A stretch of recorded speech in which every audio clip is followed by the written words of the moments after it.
Well, it's very good to be here today with you guys. Thanks. I'm glad we're all in the air conditioning right now. Sweating like Dick Cheney at an Indigo Girls concert out there. All right, here we go. This is the band that I brought with you. This is, the whole orchestra who I brought from Austin, Texas. Chris Rhodes on the doghouse bass. I like all the kids. You can finally bring the kids to one of my shows. Hey guys, how you doing? I used to go see Johnny Bush when I was your age. All right, we'll start this off.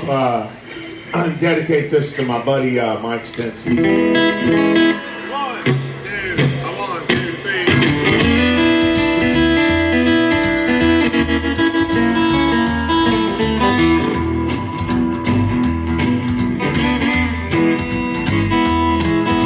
Mama said, yes, you got to get out of bed, drag a comb across your Indian head. If you come back, you better bring me some bread. Now cut and fade the red, cause I may have to do it, but I don't have to like it.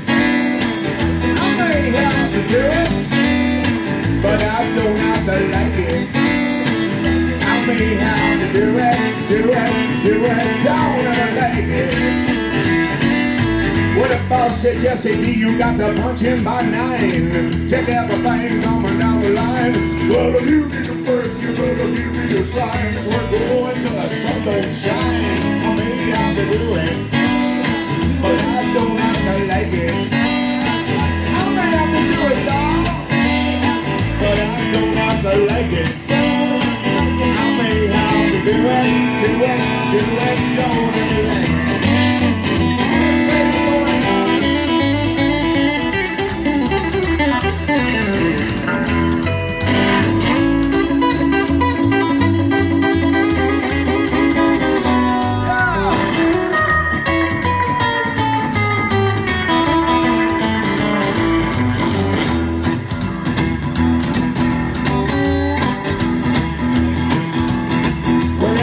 Said to Uncle Sam, we gonna send you off to Afghanistan. We'll help bring you back on the military plan. We hope you don't mind the sand. I may have to do it, but I don't have to like it.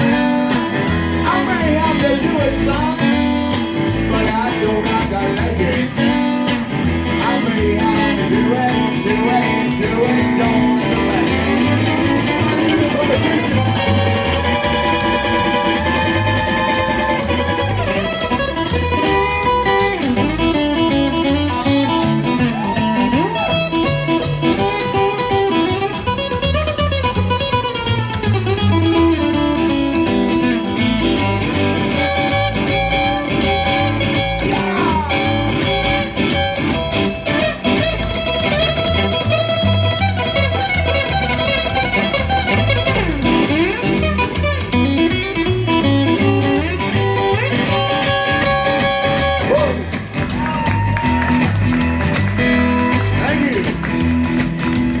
That was 10,000 hours of watching hee-haw right there.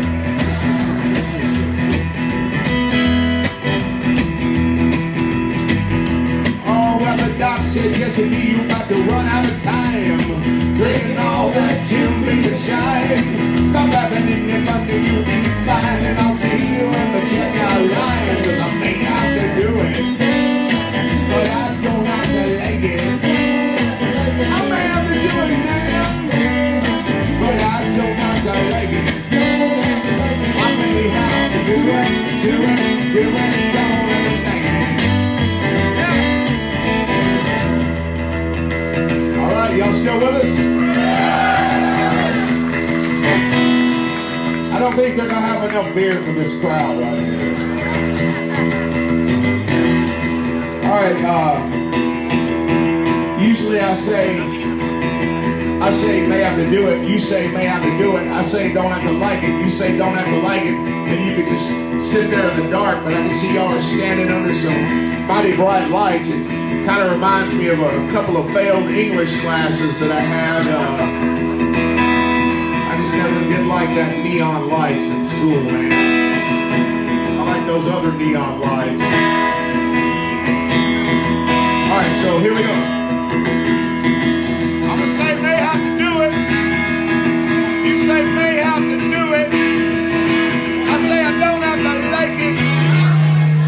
You sing I don't have to like it. Ready? All you have to do is be better than Waco on a Tuesday night. Here we go. May have to do it. May have to do it. Don't have to like it. Don't have to like it. May have to do it. May have to do it. Don't have to like it. Don't have to like it. May have to. Well, I may have to do it, but I don't have to like it. I may have to do it, but I don't have to like it. I may have to do it, do it, do it, do it, do it, do it. I don't have to like it, y'all. Hey!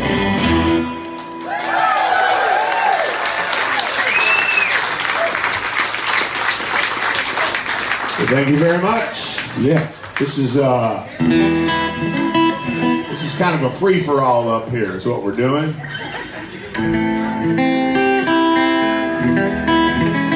Well, I finally got my first premiere in Rolling Stone magazine where, I'll take that shameless amount of applause.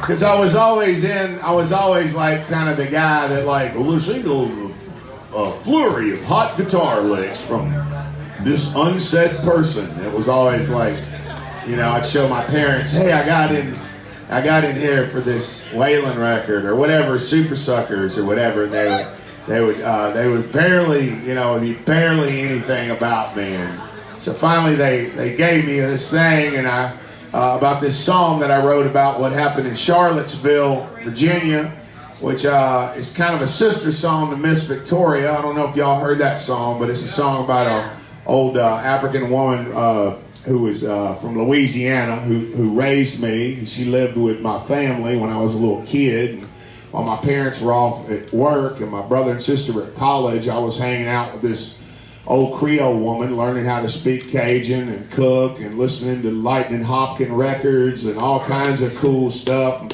She taught me about Mance Lipscomb and all these East Texas blues guitar players, and I would like to think I was a little bit funkier that first day of school when I got to school than the rest of them little Cajun kids that were hanging out. And she was my best buddy. So I saw this thing going on in Charlottesville. My grandfather was a fireman in Beaumont, Texas. My great-grandfather was the chief of the Beaumont Fire Department there. And so that he got called off to go to World War II, and he went to Omaha Beach, and he was just, you know, a redneck, roughneck, you know, fireman from Beaumont who ended up over on the beaches in France, and he got a medal for helping liberate the Jewish people during that war, and it was a big deal to the family. I'm not trying to get some kind of silly patriotic applause out of y'all, but I just want to give you a little background here. But anyway, between my grandfather and my nanny, I saw what was happening in Charlottesville, and I didn't like it. And I could hear my grandfather's voice saying, "Load up the truck, boys." So I wrote this song, and it ended up being the one they liked. So we're gonna do it for you right now. And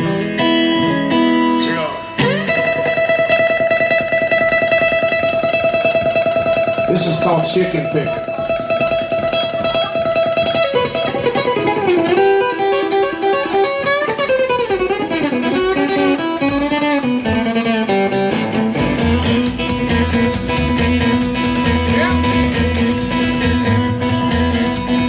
There's a time for crying in the morning, talking and scorning, some this ain't the time. My granddaddy bitches, them Nazis and them stitches. Lord talking ain't what got it done. You better rise up to the power. This ain't no time for cowards. Hey, when the clock strikes the witching hour, Lord, this ain't no time for cowards. Yeah.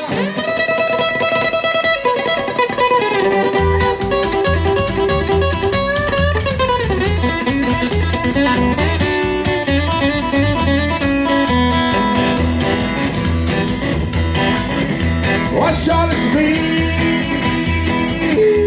that rally wasn't you, just a bunch of damn fools mad at themselves. Ha. Say a prayer for sweet Heather Hayer, she'll never be forgotten, and don't let them make you scared, girl. You better rise up to the power. This ain't no time for cowards. Hey, when the clock strikes the witching hour, this ain't no time for cowards. Yeah.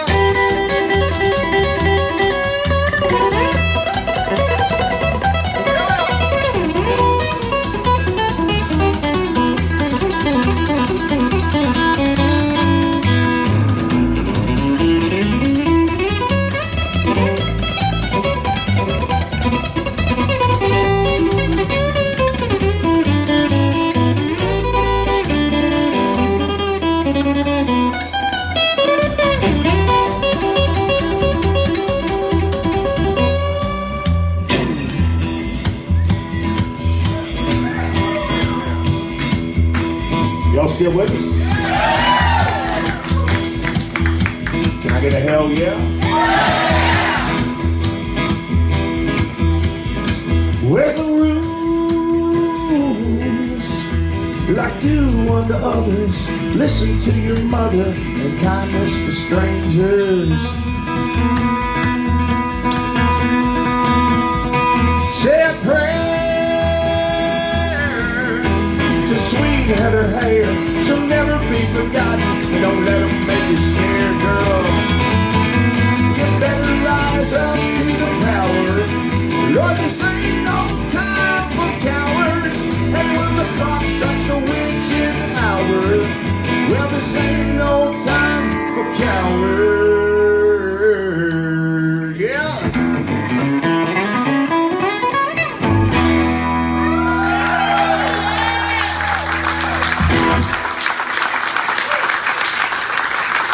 Thank you very much. Oh yeah. Well, I got all kinds of stuff on this record. We made this record on tour because we were doing so many shows that we couldn't stop and make a record. So we did like 2 songs in Denver and 2 songs in Nashville and 3 songs in Atlanta and 2 songs in Austin and a song in Los Angeles and Your garage. yeah, we recorded 2 songs in my garage. Because, you know, these days you can do it anywhere. Of course, the Road Kings used to do that like that all the time because we didn't have any money to go in the studio. So we just get a little 2-step, a little 2-track recorder, and we would try to do it like they did in the 50s with no overdubs whatsoever, which means we would sit there and do the same song about 450 times. I think they say the definition of insanity is beating your head against a wall and expecting different results. Pretty much that summarizes the whole Road Kings career right there. So, but this time we didn't have to do that. We recorded in some cool studios, and it was great. This guy named Vance Powell came along to mix the record. He worked with Jason Isbell and Stapleton and Sturgill and a bunch of people. So I'm real proud of this new record. Y'all be sure and listen to it. And you can always, you know, send me death threats on Facebook if you don't like it. I'm a big boy. I can handle it. So. All right. We're going to do this song here for you called Jailhouse Religion. I met these 2 Cajun cops in Church Point, Louisiana, and they were talking. They had the voice like this, brah, you know, and they were like, "Oh man, these people, they come in and we go and pick them up, and they go into jail, and they get the jailhouse religion brought up. And I'm like, what's the jailhouse religion? He goes, well, you know, they usually get busted for illicit substances. And he goes, they go inside and they say, I'm going to turn my life over to Jesus Christ. And then the day they get out of jail, it's a big party, man. So I thought I'd write this song. So we'll do this one for you now. You can hit your bass or clip along with me. Give me a little something. 2, 3, 4.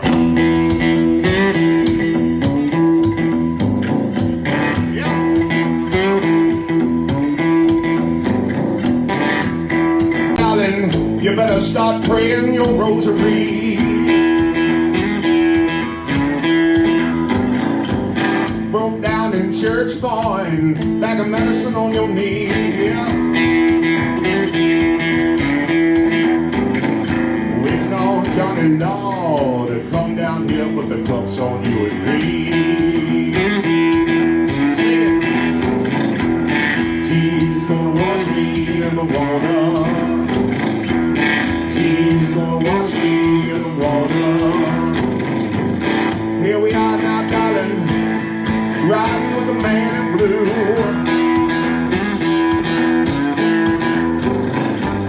Heading to the station, don't know what to do. With a coin-appointed future, and now nothing really left to lose. He's gonna wash me in the water. He's gonna wash me in the water.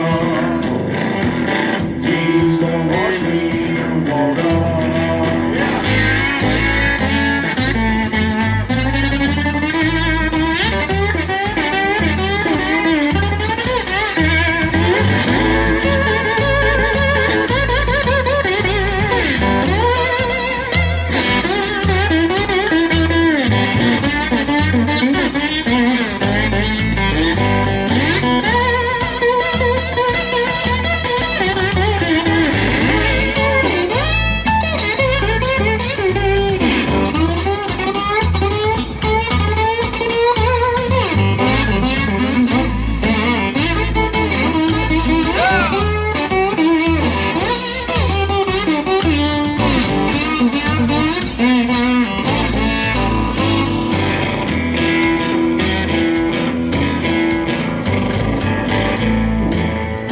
The warden, but my confidence ain't too strong.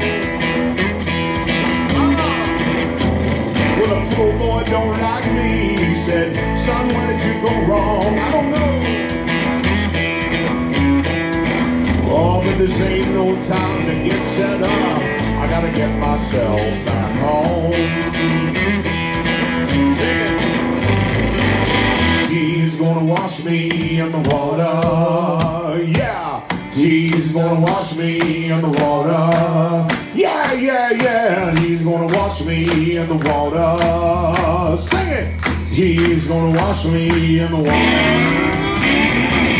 He's gonna wash me in the water. Yeah. He's gonna wash me in the water. He's gonna wash me in the water. He's gonna wash me in the water. Sing it.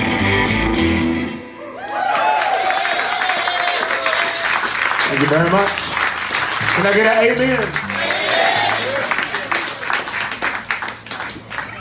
Oh yeah.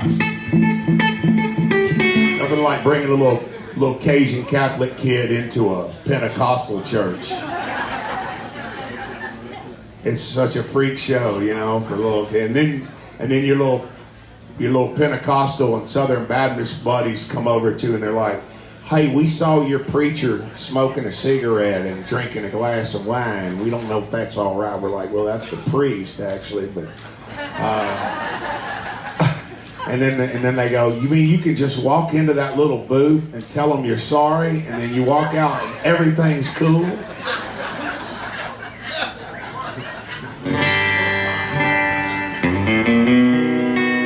All right. right. Well, it's great to see you guys here today. I really appreciate you coming out. I really do. And I hope you like the new record.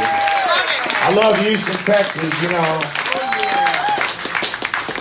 I would have never left Houston, Texas. I got caught up in something and just some personal stuff with a woman, you know. We always follow people, you know, come out to my show that might be from Houston, old Road Kings fan, like, I'm like, how'd you end up in Missoula? They're like, well, woman. It was a woman. I followed her. I'm like, it didn't work out, did it? Well, not really, but it's like, so that's kind of what happened with me with Austin. I didn't go there for my career or anything. Career was doing good. I was having a good time living over there off of Harris Street in the Montrose. I just wish I would have hung on to that house, man. That's when nothing but artists lived there, you know?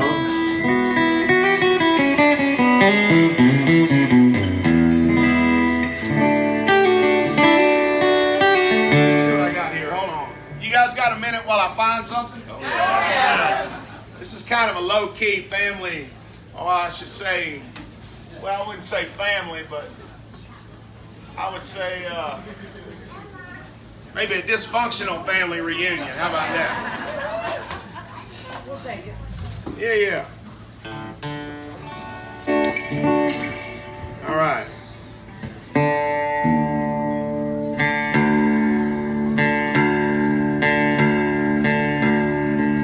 I've always kind of felt like a weirdo my whole life, you know. I know I look like I seem confident and all that stuff, but I've always felt like an outsider. I call the record The Outsider, you know.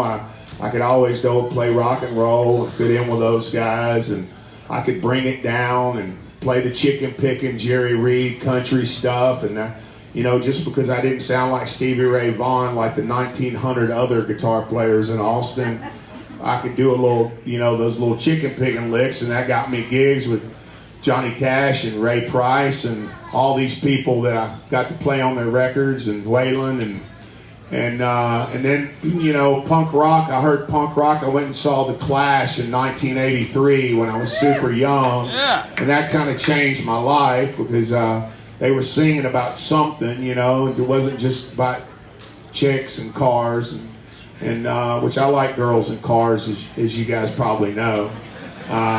But, you know, I never felt a part of any of those scenes, you know, the songwriter scene or anything. I've always kind of felt like an outsider. So,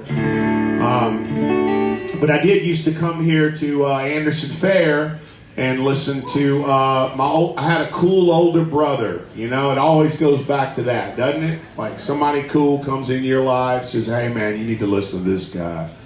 And my older brother said, hey, you need to listen to this Townes Van Zandt guy. And I thought when I first heard him, I was like, well, he's not really that good of a singer. And it was like when my mom had a crush on Christopherson, you know? And she brought my dad to Rockefeller's to see Chris, and my dad goes, well, he can't carry a tune in a bucket, but evidently your mother has a mad crush on him. And I was like, yeah, but he wrote all those songs that you like on the radio, Dad. He's like, well, okay. He didn't know what that meant. But anyway, my brother took me to Anderson Fair to see Townes, and Townes was not drinking, and it was like seeing Bob Dylan and Hank Williams all rolled into one. And there wasn't very many, there was a lot more people here at this in-store than there were at that show that night. There might have been 8 or 9 people at that show.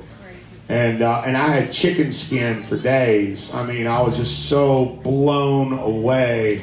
I felt like I had seen, you know, like if James Joyce was a singer-songwriter or something, and it just opened my mind. And I got to meet Townes, and I got to meet, you know, Guy Clark was hanging around after the gig, and they were talking about books. And then I realized, okay, it's okay to be smart. I don't have to, like, you know, keep my nerddom in the closet. And it was just an amazing thing. So anyway, I just thought I'd share that with you guys since we're in Houston, and this is Houston's like, this is my place, man. I love it here.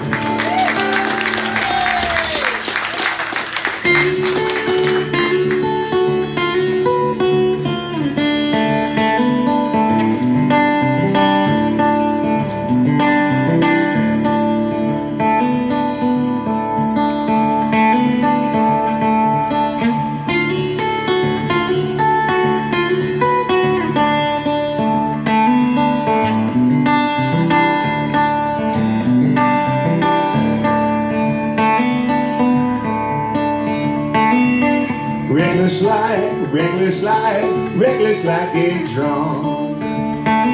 I'm a fool about to fall, hanging over the edge, and about to lose it all. I can feel her spirit. It's burning deep inside of me. While I'm lonesome in the shadows, that's where I wanna be. She's burning in my soul, and I'm spinning out of control.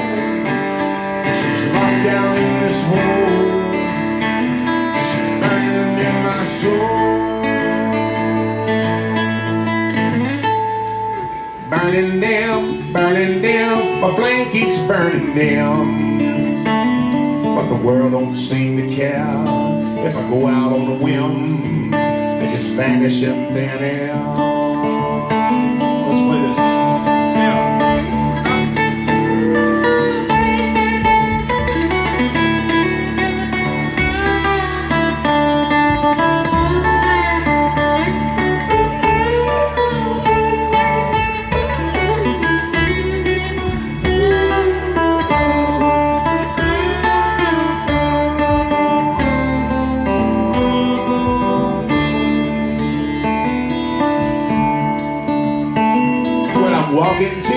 I'm walking to the sea. I'm gonna jump head first, not the deep end but the shallow, where it only makes it worse. I'll be swimming with them sharks, screaming bon appetit as they make a meal of me, spit my bones up on the street.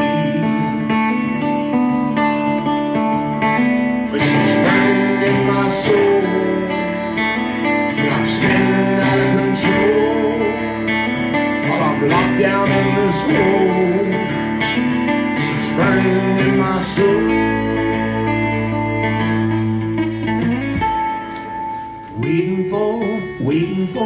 Waiting for a sign. For 50 long years in a zigzag line, about to bring me to tears. That's right.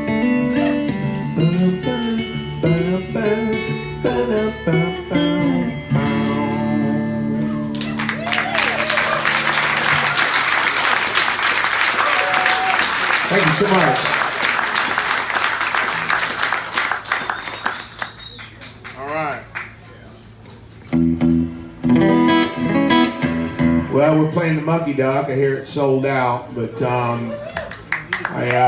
if anybody tonight wants to get in, they can. If they need, I need a merch person tonight. And, yeah, just as long as you don't steal my money, everything's cool. Yeah, man, just let me know, okay? I mean, yeah, how low down do you gotta be to steal from a poor old white trash boy from Beaumont, Texas? You know what I mean? That's rough, man. Karma will get you. You can have all my money. That's gonna be hell to pay. All right, well, I don't know. We probably got time for one more. Thank y'all for bringing all the kids. I hope it was kid friendly.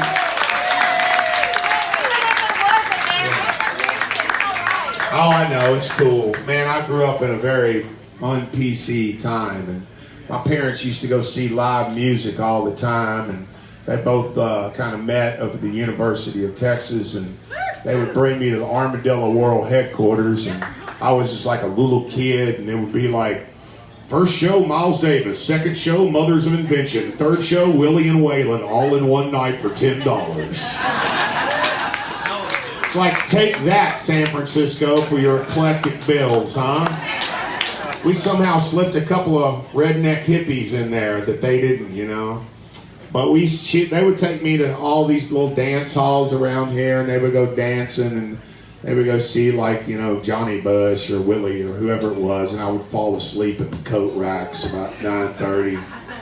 But I remember hearing all that stuff, and it was great. So I always encourage people, if they do let your kids in, bring your kids, you know. You can go party some other time. It's just a thing for them to go do and be a part of. And, you know, let's face it, it keeps them from staring at their phone for about, 2 hours. So, All right.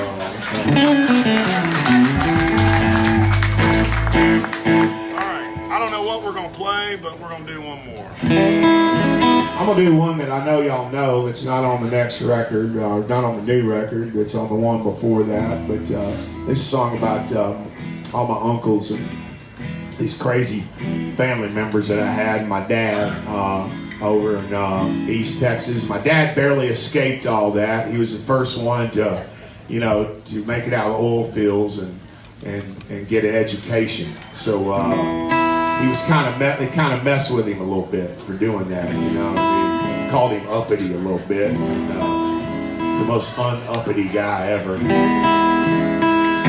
All right, here we go. 1, 2, 3, 4, 1.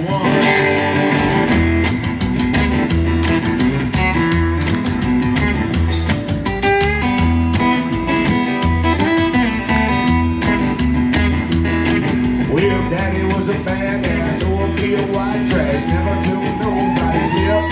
He was a honky-tonk dancer, he even beat cancer, and 40 years smoking just quit. He had a palm ring and pen out black, he tattooed 4 arms from the war. He won a Purple Heart medal, but never heard him pedal the killing he did with the core. So they shipped him on home with his mind all blown and nightmares about his past. Well, it's a dang good thing Mama met Daddy. His daddy was a badass. Yeah. He met Mama on the dance floor in Deep East Texas. She was the belle of the ball. She had an old-bearing son, giving him a run for his hand in marriage to call. Well, now they took the rich kid to the back of the bar and they threatened him with his life. He said, hey, little girl, your date had to leave, now you're gonna be my wife. I guess his punch and charm kinda turned her on. His 50 years has passed. He got the one and only girl in the whole wide world. His daddy was a badass. Well, Daddy made it out of the jelly ring patch, gambling paid for his school. The University of Texas sure got reckless, living on meatball food. He got back room all night poker games, a pistol by rotary phone. He was a hot tip and he got the wrong football, never took a student loan. So he passed with honors, selling numbers to everybody in his class. And they drove back home to old East Texas. You know what he was?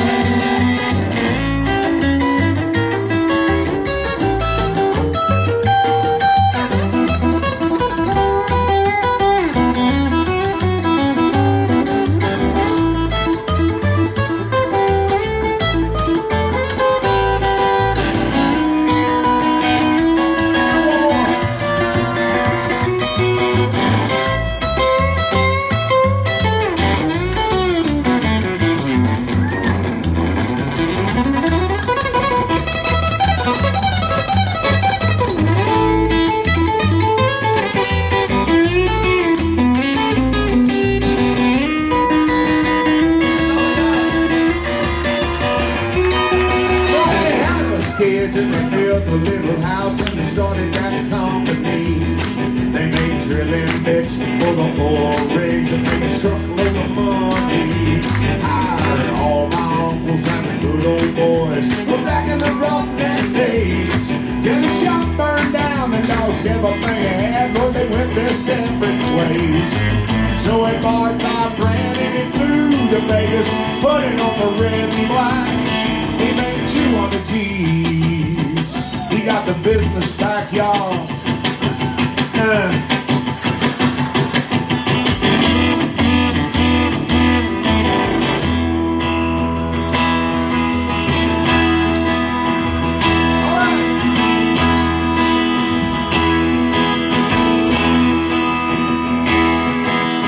Daddy retired and he sold his business. Now the kids are grown and gone. He said, woman, I just can't sit around here. You know I gotta keep bringing it on. Climbed on his 1963 Pinhead Harley Davidson and rode it wide open till the end of the world on a cliff and into the sun. Now I ain't scared of the road.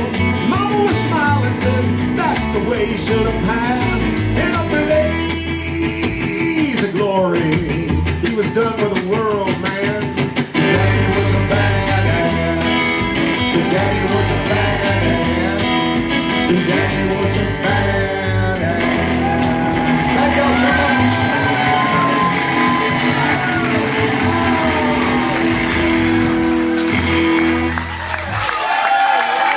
Hey, Rex.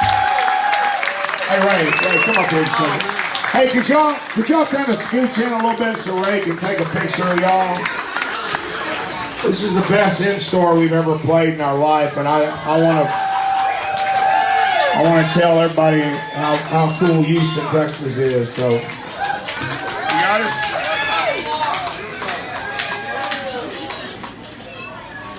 all right, we're good. Thank y'all so much.